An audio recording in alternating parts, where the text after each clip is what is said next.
Hello everyone, welcome to Anshu commerce study. I am Anshu और मैं आप लोगों को पढ़ाने वाली हूँ 12th के अकाउंटेंसी का first chapter means financial statement of not for profit organisation का तीनों अकाउंट्स। इसमें 3 अकाउंट्स आते हैं, receipt and payment account, income and expenditure account और बैलेंस शीट। तो चलिए इन अकाउंट्स को पढ़ते हैं, जिसमें कि हमारा पहला अकाउंट है रिसिप्ट एंड पेमेंट अकाउंट। सो हम लोगों ने इन तीनों अकाउंट के बारे में पहले पढ़ लिया है। अब इन्हें डिटेल में एक बार फिर से पढ़ते हैं और इस पे क्वेश्चन आंसर सॉल्व करेंगे। तो रिसिप्ट एंड पेमेंट अकाउंट प्राप्ति एवं भुगतान खाता एक वास्तविक खाता होता है। हम लोगों ने 11th क्लास में वास्तविक खाता, नाम मात्र खाता, इस सब को पढ़ लिया है, तो ये सब हमको आता होगा। तो चलिए, ये एक वास्तविक खाता होता है। तो ये एक वास्तविक खाता है, तो इसमें वास्तविक खाता का ही नियम लागू होगा। वास्तविक खाता का क्या नियम होता है? वास्तविक खाता में आने वाले को डेबिट, आने वाला डेबिट और जाने वाला क्रेडिट होता है। वास्तविक खाता में आने वाला डेबिट और जाने वाला क्रेडिट होता है। तो प्राप्ति एवं भुगतान खाता रिसिप्ट एंड पेमेंट अकाउंट एक वास्तविक अकाउंट है। इसमें आने वाला डेबिट और जाने वाला क्रेडिट होता है। इसमें पिछले वर्ष, चालू वर्ष और अगले वर्ष तीनों से संबंधित लेखा किया जाता है। मींस जो बीत गया, जो चल रहा है और जो आने वाला है, तीनों से संबंधित लेन देनों को इसमें लिखा जाता है। केवल नकदी लेन देन मींस इस अकाउंट में सिर्फ नकदी लेन देन यानी ऐसे मदों को ही लिखा जाएगा जो मनी में हुए हैं। तो इसमें केवल नकदी लेन देनों को लिखा जाता है। इसमें आयगत एवं पूंजीगत दोनों मदों का लेखा किया जाता है। मींस जो शॉर्ट टर्म के इनकम एवं एक्सपेंडिचर है या फिर जो लॉन्ग टर्म के इनकम एवं एक्सपेंस है, दोनों को लिखा जाता है। तो समझ गए, यह एक वास्तविक खाता है। इसमें आने वाले को डेबिट, जाने वाले को क्रेडिट, पिछले वर्ष, अगले वर्ष और चालू वर्ष से संबंधित लेखे किए जाते हैं। केवल नकदी लेन देनों को लिखा जाता है। इसमें आयगत एवं पूंजीगत दोनों प्रकृति के लेन देनों को लिखा जाता है। अब इसके अकाउंट को समझते हैं। इसका खाता इस रूप में बनाया जाता है, जिसमें कि हम लोग देख सकते हैं, एक साइड रिसिप्ट्स, एक साइड पेमेंट्स है। इसके दोनों के आगे ये रुपीस का लोगो रहेगा, ऊपर में डेबिट साइड और एक तरफ क्रेडिट साइड। यहाँ रिसिप्ट साइड में सबसे पहले बैलेंस लिखा जाएगा। यहाँ हम लोगों ने पहले ही समझ लिया है, केवल नकदी लेन देन। तो जो नगद में हुए हैं मींस जो कैश में हुए हैं, जितना कैश हमारे हाथ में है या जितना कैश हमारे बैंक में है, उससे लिख लेंगे, ये हमारा बैलेंस हो गया। यहाँ पे अगर ओवरड्राफ्ट मींस हमारे ऊपर कर्जा है, हमारे हाथ में पैसे नहीं है लेकिन हमारे ऊपर कर्जा है, तो इससे भी credit side means payment side में बैलेंस सीडी करके बैंक ओवरड्राफ्ट ब्रैकेट में डाल के यहाँ पे अमाउंट को लिख देंगे। रिसिप्ट साइड में रिवेन्यू रिसिप्ट और capital receipt means short term में जो इनकम हुआ है और लॉन्ग टर्म में जो इनकम हुआ है, दोनों को लिख देंगे रिसिप्ट साइड में। रिसिप्ट मींस जो हमारे पास आया, जो भी हमारे पास आएगा कैश में, सबको लिखते जाएंगे रिसिप्ट साइड में। पेमेंट साइड में कैपिटल पेमेंट और रिवेन्यू पेमेंट मींस छोटे वक्त के लिए जो हम लोगों ने पेमेंट किया है या फिर लंबे वक्त के लिए जो हम लोगों ने पेमेंट किया है, उसे पेमेंट साइड में लिखेंगे। लास्ट में दो इसका ये बैलेंस दिया रहता है, जो कितने पैसे हमारे पास बचे हैं, वर्ष के अंत में हमारे पास कितने पैसे बचे हैं। अगर कैश में दिया हुआ है, हाथ में है यानी कैश इन हैंड दिया है तो उसे लिख देंगे, कैश एट बैंक दिया है तो उसे लिख देंगे। दोनों में से कोई एक भी दिया रहेगा तो उसे लिखेंगे। दोनों को जोड़ेंगे दोनों साइड के, और जब इस साइड कम आएगा और हमारा सिर्फ हैंड में दिया हुआ है, बैंक में नहीं दिया है, तो जिस राशि से कम आएगा उस राशि को कैश एट बैंक में करके लिख देंगे और दोनों के जोड़ को बराबर कर देंगे। समझ में आ गया? इसमें सबसे पहले कैश का जो शुरुआती आइटम दिया हुआ है, जो कैश कितना है, उससे बैलेंस बीडी में, अगर कर्ज में है तो बैलेंस सीडी में ओवरड्राफ्ट करके लिख देंगे।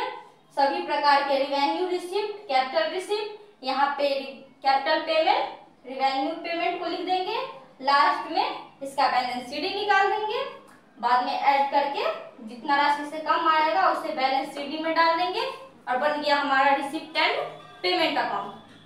ये चीज समझ में आ गया। अब हम लोग समझते हैं income and expenditure account. So receipt and payment account, ये रिसिप्ट एंड पेमेंट अकाउंट आगे चल के दो भाग में बढ़ जाता है, एक इनकम एंड एक्सपेंडिचर अकाउंट और एक बैलेंस शीट।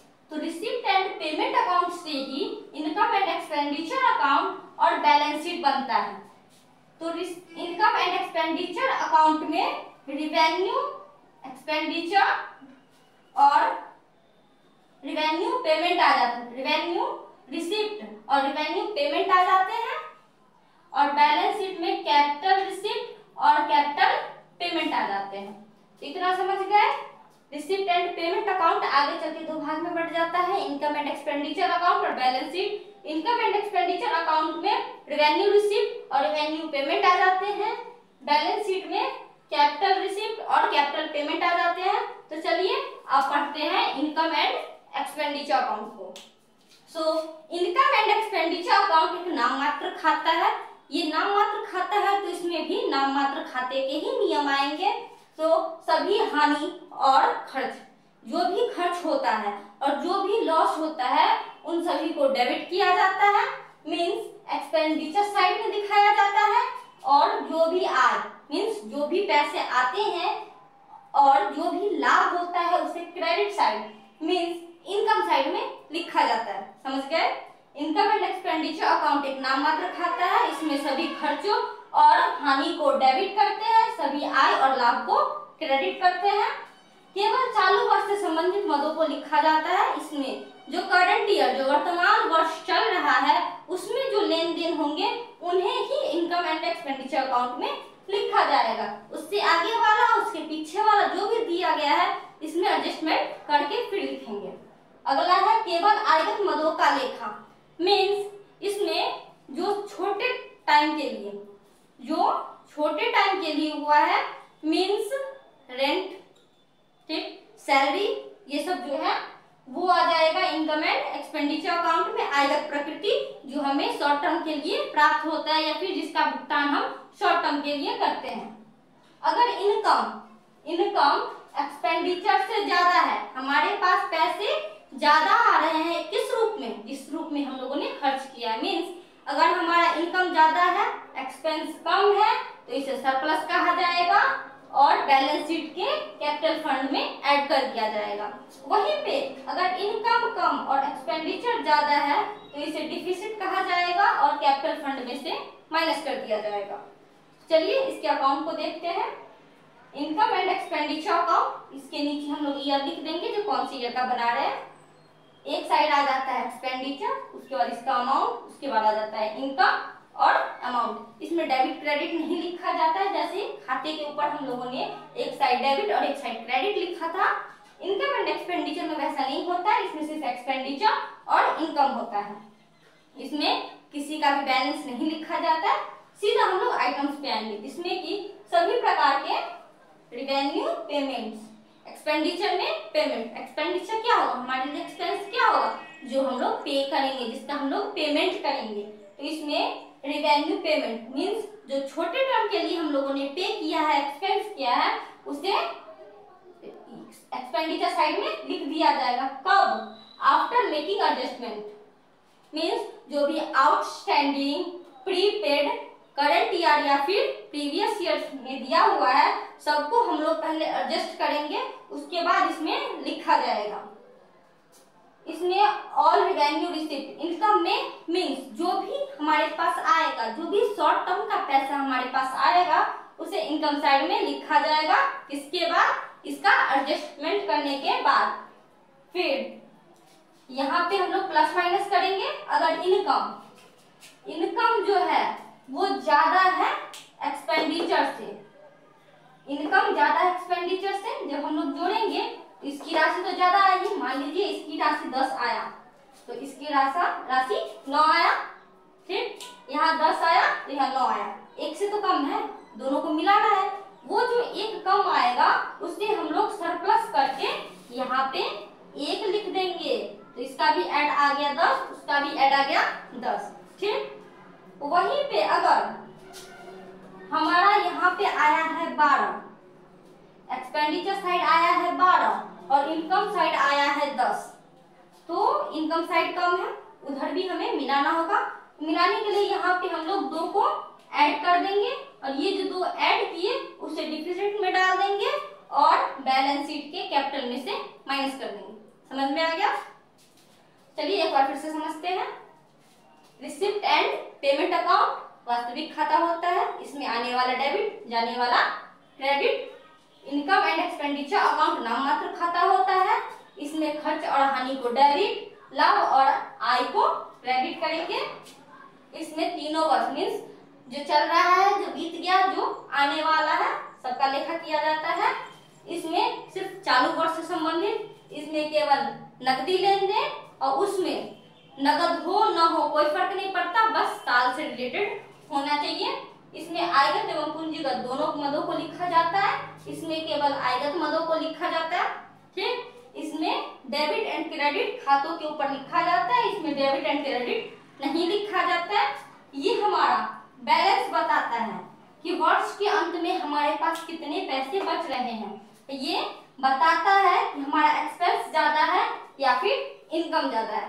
ठीक, अगर हमसे प्राप्ति एवं भुगतान खाता और आय एवं व्यय खाता में अंतर पूछा गया तो हम लोग इन बातों को लिख देंगे। इस खाते को डिटेल में समझाने को कहा गया तो खातों को डिटेल में भी समझा देंगे। ये अगर डिटेल में समझाने को बोल रहा है तो रिवेन्यू रिसिप्ट में कुछ उदाहरण दे देंगे, कैपिटल रिसिप्ट में कुछ उदाहरण दे देंगे। ठीक, सो हम लोगों ने इनकम एंड एक्सपेंडिचर अकाउंट को, रिसिप्ट एंड पेमेंट अकाउंट को समझ लिया है। अब हम लोग बैलेंस शीट की ओर बढ़ते हैं। तो बैलेंस शीट में केवल पूंजीगत मदों का लेखा किया जाता है, इसमें सिर्फ लॉन्ग टर्म से रिलेटेड मदों को लिखते हैं। बैलेंस शीट 2 प्रकार के होते हैं, ओपनिंग बैलेंस शीट और क्लोजिंग बैलेंस शीट। मैंने ऊपर ही लिख रखा है balance sheets. Balance sheets means एक से ज्यादा बैलेंस शीट होगा, तो इसमें 2 बैलेंस शीट होते हैं, ओपनिंग बैलेंस शीट और closing balance sheet. Opening balance sheet वर्ष के शुरुआत में बनाया जाता है और क्लोजिंग बैलेंस शीट वर्ष के अंत में बनाया जाता है। तो चलिए समझते हैं दोनों बैलेंस शीट्स को, जिसमें कि हमारा पहला बैलेंस शीट है ओपनिंग बैलेंस शीट। वर्ष के प्रारंभ में कैपिटल फंड ज्ञात करने के लिए बनाया जाता है। ये आपको जनरली नहीं बनाना होता है, किसी किसी क्वेश्चन में ही ओपनिंग बैलेंस शीट बनाना होता है। तो हम लोग कैसे पहचानेंगे कि कहाँ कहाँ ओपनिंग बैलेंस शीट बनेगा और कहाँ नहीं बनेगा। So opening balance sheet capital fund ज्ञात करने के लिए बनाया जाता है। अगर क्वेश्चन में कैपिटल फंड दिया हुआ है तो हमें ओपनिंग बैलेंस शीट बनाने की कोई जरूरत नहीं है, पर अगर कैपिटल फंड नहीं दिया हुआ है तो हमें ओपनिंग बैलेंस शीट बनाना पड़ेगा। तो opening balance sheet capital fund ज्ञात करने के लिए बनाया जाता है। तो हमारे ऑब्जेक्टिव क्वेश्चन में ये भी आ सकता है कि ओपनिंग बैलेंस शीट क्यों बनाया जाता है। तो opening balance sheet capital fund ज्ञात करने के लिए बनाया जाता है। कैपिटल फंड कैसे ज्ञात करते हैं, हम लोग पूरा फॉर्मेट बना लेते हैं, उसके बाद एसेट्स में से लायबिलिटी को माइनस करते हैं तो हमारा कैपिटल फंड आ जाता है। पिछले वर्ष एवं चालू वर्ष के प्रारंभिक सूचनाओं का लेखा किया जाता है। इसमें पिछले वर्ष मीन्स जिस साल के शुरुआत में हम लोग बना रहे हैं उस साल के पिछले साल, और जिस साल के शुरुआत में जिस दिन हम लोग ये बैलेंस शीट बना रहे हैं उस दिन में जितने भी आइटम्स दिए होते हैं उन्हें हम लोग इस बैलेंस शीट में लिखते हैं, ओपनिंग बैलेंस शीट में लिखते हैं। समझ गए? इसमें जिस दिन हम लोगों ने ओपनिंग बैलेंस शीट बनाया है उस दिन मीन्स ओपनिंग बैलेंस शीट वर्ष के प्रारंभ में, वर्ष के पहले दिन के जो आइटम है, और जिस वर्ष हम लोग बना रहे हैं मीन्स वर्ष के पहले दिन के पीछे जो दिन पिछले वर्ष के जो आइटम है उन्हें ओपनिंग बैलेंस शीट में लिखा जाएगा। ठीक, ये उसी दिन ओपनिंग बैलेंस शीट मीन्स ये 1 जनवरी मार्च अप्रैल से शुरू होता है, तो 1-4 जो साल दिया रहेगा उस साल को बनता है। ठीक, मीन्स साल की शुरुआत 1 तारीख चौथा महीना जो साल दिया रहेगा उस साल को हम लोग ओपनिंग डेट डाल देंगे और ओपनिंग बैलेंस शीट बनाएंगे। तो opening balance sheet normal balance sheet की तरह ही बनता है, बस फर्क इतना है कि इसमें जिस दिन बना है उस दिन मीन्स पहले दिन और इससे पिछले वाले वर्ष के दिन का जो भी लेखा किया गया है उसे हम लोग इसमें लेते हैं। ये कैपिटल फंड ज्ञात करने के लिए किया जाता है, बाकी सब कुछ नॉर्मल बैलेंस शीट की तरह ही होता है। तो इसमें लायबिलिटी साइड ये बैंक ओवरड्राफ्ट अगर दिया हुआ है तो वो हम लिखेंगे आउटस्टैंडिंग एक्सपेंसेस। आउटस्टैंडिंग मीन्स पिछले साल, तो आउटस्टैंडिंग एक्सपेंसेस को लिखेंगे। और इधर कैश इन हैंड, जब हम लोग बैलेंस शीट बनाते हैं तो हमारे पास पता होता है ना इस साल का कैश कितना है, तो cash in hand, cash at bank, fix assets, investment, outstanding subscription, prepaid expense, जो भी चीज हमारा पिछले साल को मिल चुका है उन चीजों को ओपनिंग बैलेंस शीट में लिखा जाएगा। ये जितने भी आइटम्स का जोड़ होगा उस जोड़ में से इन आइटम के जोड़ को माइनस करेंगे और जो राशि आएगी वही राशि हमारा कैपिटल फंड में लिखा जाएगा। तो इस चीज से मीन्स ओपनिंग बैलेंस शीट से हमारा कैपिटल फंड निकल जाता है। कैपिटल फंड निकलने के बाद हम लोग क्लोजिंग बैलेंस शीट बनाते हैं। तो जैसे ओपनिंग बैलेंस शीट बनता है उसी तरीके से क्लोजिंग बैलेंस शीट बनता है। क्लोजिंग बैलेंस शीट एक नॉर्मल बैलेंस शीट है। ये हर क्वेश्चन में, जो भी क्वेश्चन में आपको बैलेंस शीट बनाने को कहा जाएगा और कैपिटल फंड दिया रहेगा तो साफ, अगर कैपिटल फंड दिया रहता है तो हम लोग क्लोजिंग बैलेंस शीट बनाते हैं। क्लोजिंग बैलेंस शीट एक नॉर्मल बैलेंस शीट की तरह बनता है। तो चलिए क्लोजिंग बैलेंस शीट को देखते हैं। तो क्लोजिंग बैलेंस शीट में फॉर्मेट वैसा ही रहेगा जैसा ओपनिंग बैलेंस शीट में था। यहाँ पे जो भी हमारे लिए लायबिलिटी है, जो हमारा इस वर्ष का, वो इस वर्ष का चल रहा है, जो वर्ष चल रहा है वर्तमान वर्ष चालू वर्ष का जो भी मद है उसे इसमें लिखेंगे, यानी क्लोजिंग बैलेंस शीट में लिखेंगे। जो भी लायबिलिटी रहेगा उसे लायबिलिटी साइड, जो भी एसेट्स रहेगा उसे एसेट साइड में लिखेंगे। तो चलिए इसे देखते हैं।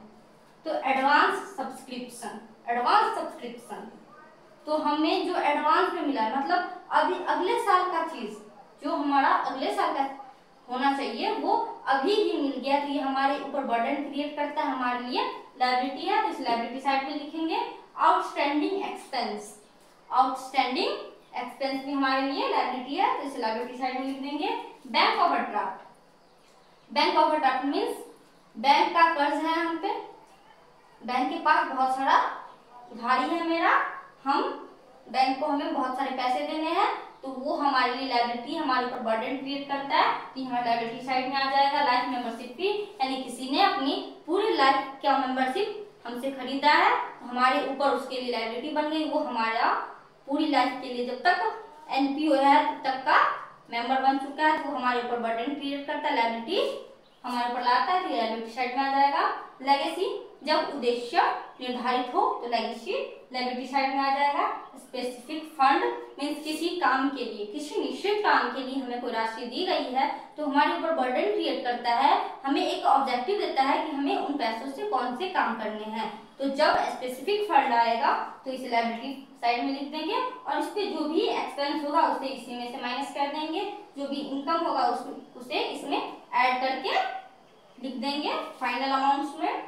और कैपिटल फंड दिया रहे तो कैपिटल फंड लिख देंगे, इसमें अगर सरप्लस आया है तो ऐड करके देंगे और डेफिसिट आया है तो माइनस करने के बाद फाइनल अमाउंट में लिख देंगे और सबको ऐड कर देंगे। उसी प्रकार जो भी पूरे साल का हमारे पास कैश है, अगर वो हमारे पास कैश में है तो उसे कैश इन हैंड करके लिख देंगे, बैंक में है तो कैश एट बैंक करके लिख देंगे।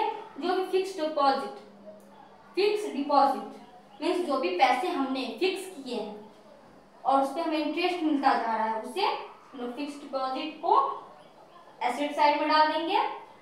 आउटस्टैंडिंग सब्सक्रिप्शन हमारे लिए एसेट्स है, पिछले साल का है जो मिला है तो हमारे लिए एसेट्स आ गया, लिख दिए। और फर्नीचर मैंने खरीदा, ये हमारी सहायता करेगा, हमारे कामों को आसान करेगा, ये हमारे लिए एक तरह का एसेट्स है, फर्नीचर को एसेट्स में लिख देंगे।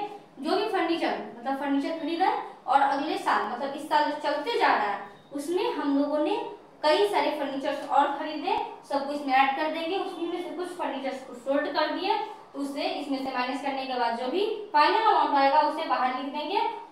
इस पे फर्नीचर या फिर कोई भी एसिड्स जब हम लाते हैं तो उस पे हानि होती रहती है। जैसे जैसे समय बीतता जाता है फर्नीचर की जो काम करने की क्षमता है वो कम होती जाती है, उसमें कुछ टूट फूट हो जाता है, उसे डेप्रिसिएशन कहते हैं। उसे भी हम लोग फर्नीचर में से माइनस कर लेंगे और जो भी फाइनल अमाउंट आएगा उसे अमाउंट वाले में लिख देंगे और इसे ऐड कर देंगे। ऐड करने के बाद हमारा लायबिलिटी और एसेट्स बराबर होगा। ठीक, समझ में आ गया? तो हम लोगों ने तीनों अकाउंट्स को अच्छे से डिटेल में पढ़ लिया है। कल से हम लोग इस पे आधारित सारे क्वेश्चन आंसर करेंगे। तो आज के लिए बस इतना ही, कल से हम लोग क्वेश्चन शुरू करेंगे। धन्यवाद।